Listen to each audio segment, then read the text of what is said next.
Well, so many people are expected here at the Billy Graham Library over the next 2 days that they're actually bringing them in on shuttles. And we were at the parking lot where people were catching those buses early this morning, and we spoke with the woman who was first in line there. She arrived around 3 a.m.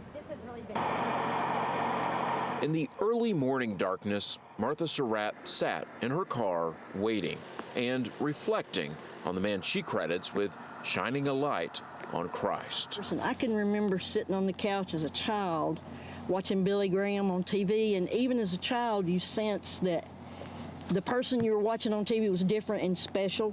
I got to see him one time in my life. It's just kind of hard to imagine the world without him in it right now. Billy Graham's message lives on at the library that bears his name.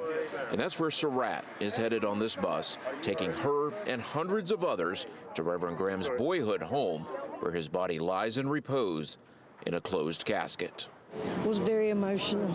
Inmates made Reverend Graham's casket made of pine and lined with a mattress.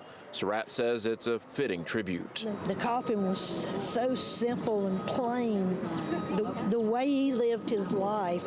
I know he's smiling down here thinking this is the way I wanted it to be, but I'm not sure he would want all this attention. Simplicity on a grand scale, so people like Surratt can pay their final respects. I wouldn't take anything for this. I'm just so glad that I came. And as you can see, she is not alone. In fact, President George W. Bush and his wife Laura are expected here this afternoon, and the Charlotte Observer is reporting President Clinton will be here tomorrow. Live in Charlotte, Justin Quesinberry, CBS North Carolina. Reverend Billy Graham was known as the pastor to presidents, Truman to Obama. A number of former presidents were here at the dedication of this library 11 years ago, and now presidents are walking these grounds again, along with thousands of other people. President George W. Bush and his wife Laura arrived this afternoon to honor a man that he credits for turning his life around. He gives credit to Reverend Graham for helping him become a born-again Christian, stopping drinking. The former first couple went inside Billy Graham's childhood home, where the evangelist's body is lying in repose for 2 days, and spent about half an hour to remember the man he says was influential in his life and the lives of millions of other people. If there's such a thing as a humble shepherd of the Lord, Billy Graham is that person. President Bush says his father was great buddies with Reverend Graham. Now, his father's health is preventing him from being here, but we can tell you that we have confirmed President Clinton will be here on the site tomorrow to pay his respects, and President Trump will be here Friday for Reverend Graham's funeral. Live in Charlotte, Justin Quesinberry, CBS North Carolina. Justin, you too have memories yourself. You actually met Billy Graham. That's right. About 20 years ago, I met Billy Graham. It was in my hometown of Black Mountain, which is just outside of where he lived in Montreat. In fact, I literally grew up on the other side of the mountain where he lived in his log home. I think we have some pictures to show you right now where you will see me with my Aunt Jackie. Jackie Kitchen is her name, and Billy Graham. She cut his hair for more than 2 decades. And one day when I was in high school, I went to her salon and met Reverend Graham. And looking back, I wish my teenage self had written down memories of that brief encounter while it was still fresh in my mind. But I do remember us talking about broadcasting, because he reached so many people through radio and TV over the years. And his ministry even had a radio station in my hometown of Black Mountain. And my Aunt Jackie told me Reverend Graham was always interested in what she was doing. In one of the photos you'll see, he's actually holding a picture of one of my Aunt Jackie's mission trips to Guatemala, and she remembers people in a village there listening to one of Reverend Graham's sermons. They knew who he was, which made her feel so honored because she actually knew him so personally. She would often joke, "What do you give a world-famous evangelist?" And usually for her, that was a jar of homemade apple butter, and she says you would have thought that she had given him a pot of gold, because he was so appreciative of anything that she did for him. And that really speaks to the humble nature that so many people describe. And Reverend Graham had such an impact on my aunt's faith, as we've heard from so many people here at the library over the last couple of days. And my aunt told me that his death has really hit her even harder than she thought it would. Russ, Tanayo? This is the second day and the final day that his body is lying in repose. And for the second day, we have a presidential visit here. As you mentioned and as you just showed, President Bill Clinton is inside. Certainly, they had at times a close relationship over the years. Reverend Billy Graham spoke twice at inaugurations for Bill Clinton and also helped Bill Clinton during a very difficult time, of course, in his presidency after his affair and marital problems with Hillary Clinton as a result of that affair. And they have credited Mr. Graham for helping them spiritually through that difficult journey in their relationship. And so inside right now, Franklin Graham is there with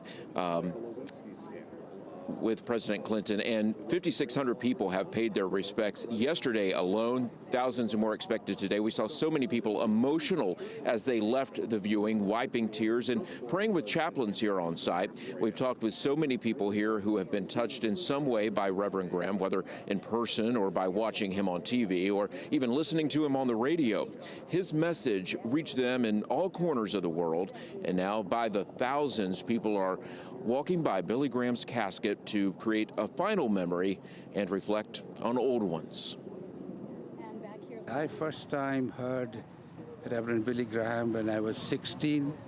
I was in the 10th grade. I was thrilled and honored to be here, just to be in Billy Graham's presence. And he used to speak over the radio. Those days we didn't have television in India. So my parents used to sit and listen to him, and so did I. And then gradually, as my husband said, we came to America and heard him in person. And back live out here right now, we are waiting for President Clinton to come out of this home place where Reverend Graham grew up as a teenager. He is inside right now with the body, which is in a closed casket.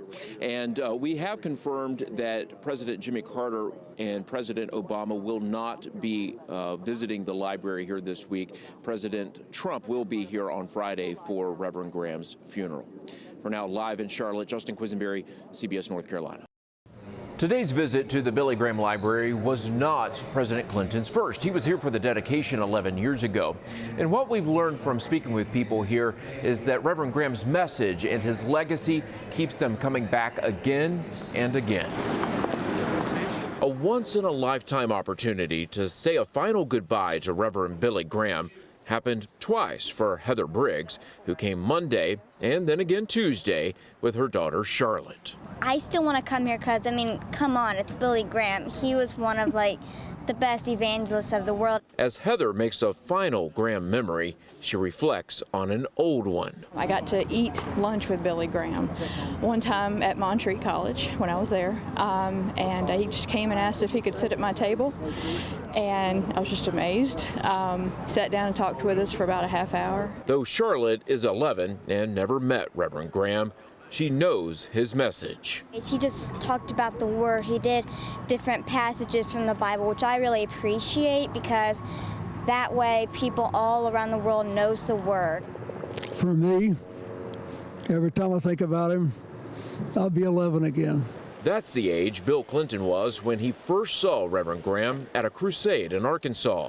He recalls a group of people wanted Reverend Graham to speak to an all-white crowd, but Reverend Graham refused, saying God did not see us that way. And so Graham preached to the integrated crowd. Hundreds and hundreds and hundreds of people came down in tears together. It had a profound effect on me. And I never knew if I'd ever get to meet Billy Graham. I just was a kid. Then 30 years later, he came back to Little Rock and I was the governor. But Mr. Clinton did not say goodbye as governor or as a president counseled by Graham. Well, I'm just here as another person, grateful. Presidents Carter and Obama will not be visiting the library grounds this week, but President Donald Trump will be here for Friday's funeral. In Charlotte, Justin Quesinberry, CBS North Carolina. Russ, thousands, if not millions of people would have liked to have been here in person for this private funeral. We saw firsthand the interest by the 13,000 people earlier this week who walked by Reverend Graham's casket here at the Billy Graham Library. But today's funeral was capped at about 2,300 people. So family, friends, and dignitaries all gathered here with one thing in common: a love for Billy Graham. President Donald Trump, First Lady Melania Trump, along with Vice President Mike Pence and his wife Karen, walked solemnly into the crusade-style tent to honor the life of a man the two leaders credit with touching their lives.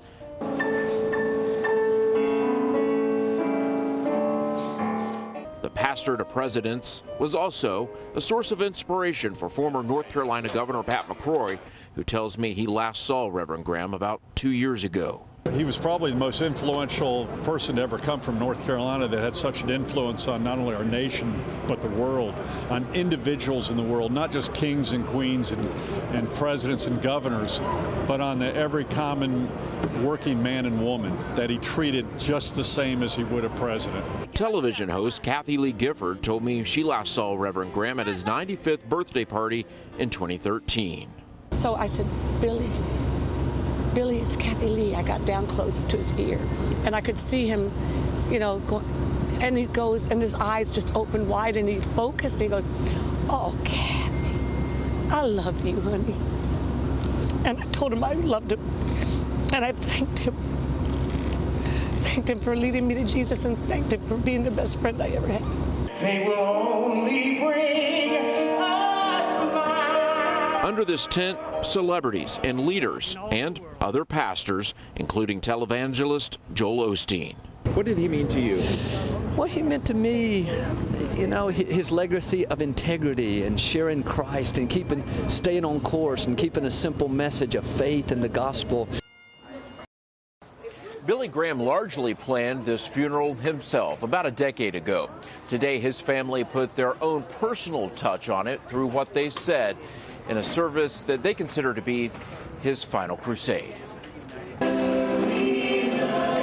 Outside the house where Billy Graham grew up as a teenager, the living person who knew him the longest, his sister Jean, recalled a brother she learned to pray with inside that home. You're here because you love him, but you don't love him like I do. As Reverend Graham traveled the world, he and his wife Ruth created a foundation of faith at his Montreat home that lives on in the ministries of his 5 children. And there were times when I would sit in front of my dad. He was hard of hearing, so I would sit in front of him knee to knee, and he would ask me to give him a full 60-minute message. And he never took his eyes off my face. Once in a while he would interrupt me and he would ask a question or we would discuss it. But he loved to hear God's word. Intermingled with hymns her father loved. They will only bring us life.